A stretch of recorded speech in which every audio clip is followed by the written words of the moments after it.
Want to know what a real man would tell their lady about love and life? You're in the right place. This is Hello Ladies with Rom Wills. Rom Wills is a speaker and author of several books on relationships. Grab some wine, sit back, and enjoy. Hello there, this is Rom Wills coming back at you with yet another podcast. The best man is usually right in front of you. Now, ladies, God, now, you know what? So many women have trouble finding Mr. Right. You know, that right guy. And let's be real. A lot of it is coming down to that spark.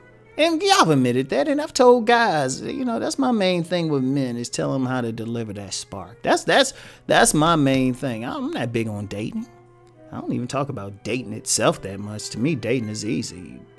Ask somebody out, they say yes or no. Y'all go someplace and, you know, whatever. Now, whether or not it's a good date is another issue. So, you know, but I talk about that spark. I understand the spark. But here's a problem. Sometimes because a woman doesn't feel that spark, she might have a good man who's totally compatible with her right in front of her. In fact, a lot of times whenever a woman has a male platonic friend, a lot of times that's the best dude for her. Because think about it. Most of y'all ain't going to want to hang out with some ugly dude, even if you just for friends. And I've said this to men. Women will try to stuff their select category, even their friend zone, even with men who are select. Now, select just mean the door is open. It don't mean nothing going to happen. Y'all know that. It's a long way from a guy, you finding a guy attractive to you sleeping with him or being in a relationship with him. I understand that.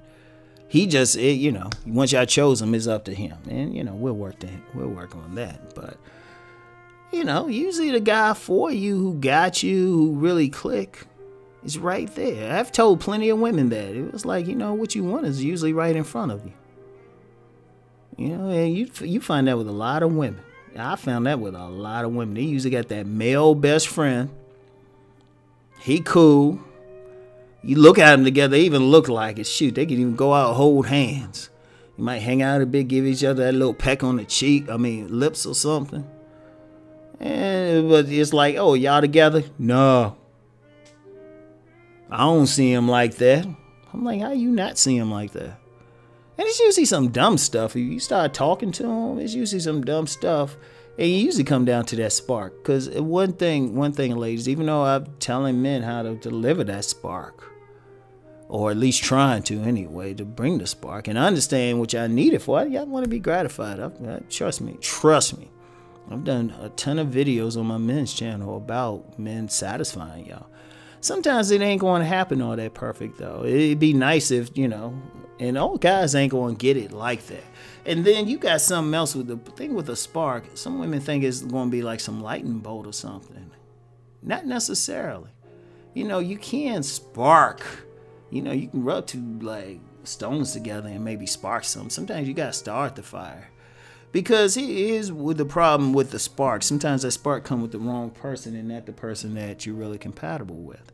And, you know, any relationship, I think what's happened sometimes, and, you know, we as men, we got a rough equivalent. But since this is a woman's channel, we're going to focus on y'all. The problem is a lot of times so many women looking for the spark or that lightning or that chemistry that you're ignoring that person who's good for you otherwise. And really, here's a problem with the spark too. Sometimes the only thing that might change, and I've seen this happen, experienced this too. Somebody, you know, there might be a guy that you see all the time, you talk to him, and only thing he might have changed is something small. He might have just put on a polo shirt one day, or he might have got a new pair of shoes, or he might have just got a haircut. And all of a sudden that spark is there. It's like, and you think about it though, it's like, well, he's the same person. He just with a superficial change, and that's what's crazy. But you know, that's some outer surface stuff. You missing out on a good guy because of something superficial, he could have changed his haircut. Not that you need to ask him to change it, but you got to think about it. If he turned you on and all he did was change his haircut or put on a nice pair of shoes, you got to sit back and think, well, wait a minute, hold up. You based your relationship or the potential of somebody good, somebody who could be a life partner for you, not just a mere spouse, but a life partner, off a small thing. And now, just think about it. And, all I'm saying here is be open to it or pay attention. Because ultimately, the guy that turns you on, that's really on you. It's not on him. That's really on you because it's your criteria that is your brakes. You're the one putting brakes on whether or not you're aroused by him. And see, a lot of women have an artificial notion of what arouses them. It usually has nothing to do with the person's physicality so much. It plays a part, of course, but sometimes a woman could look at that guy, he's tall, he's all of that. But it's like he might not have said something, or it might not have been a behavior, or she got it in her mind she wants a guy who is wearing certain clothes. Like, okay, I dealt with a woman back in the 90s. And she was a problem because her idea of a certain type of brother was wearing, like, at the time, baggy jeans and all of that. And that's when they were starting that dumbass sagging thing. And she had that image, and she wanted that. And we dealt for a little while, but Rom's stubborn about following her style, so we eventually broke up. She ended up getting with a guy who had those things. But then that didn't work out. That was a problem. And then she was trying to holler back at Rom. And I was just like, it was some dumb shit. We could have still been together, but you got caught up in some dumb stuff. And that's a lot of times. And that's what you'll find with a lot of ladies. That's what y'all find. A lot of that guy's already there. That guy's already there, but you got some idea about romance, or which is artificial, or some spark, or he need to look a certain way. And I'm like, but his character's right there. And I think really that's more of a Western thing. Western culture thing, because Western culture is very superficial. And because, I was reading some stuff about different cultures. A lot of cultures they looking at the character, they looking at the long term. Because ultimately, you want a situation where you can deal with this person like all the time. I mean, yeah, when y'all going out partying and stuff, that's one thing. Or if they looking real sexy. But what about those moments they ain't looking sexy to you? And that's going to happen. I don't care how much y'all turned on by each other. Or even if it's like a certain look, like a certain bone structure.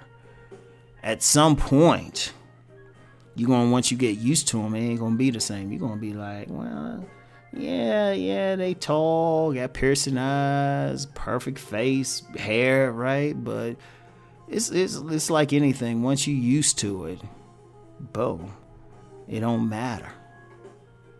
It really ain't. And, I would say, ladies, I would just say keep an open mind.